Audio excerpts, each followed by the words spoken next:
global financial and economic crisis shows as to how the macroeconomic and financial policies in some countries have the potential to set back growth and sustainable development efforts around the world, highlighting the need for concerted collective efforts. The global economic recovery is progressing gradually with improved resilience and emergence of new sources of growth.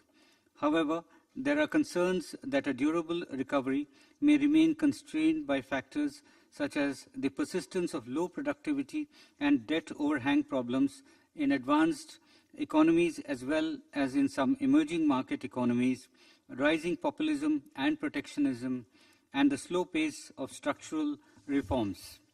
Mr. President, affirming the important role of international trade for development, India stands firm on its stand on the fundamental principles of WTO, including multilateralism, rule-based consensual decision-making, an independent and credible dispute resolution and appellate process, the centrality of development, which underlies the Doha Development Agenda, and special and differential treatment for all developing countries.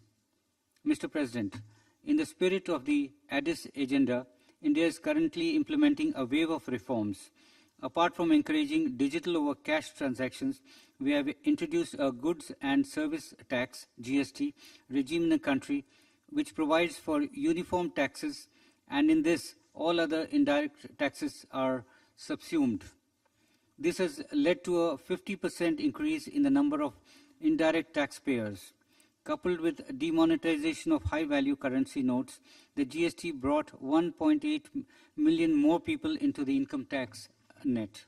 To strengthen the international tax cooperation framework, in response to the call of the Addis Ababa Action Agenda, India has made a voluntary contribution to the Trust Fund for the UN Tax Committee, the first such contribution since its establishment.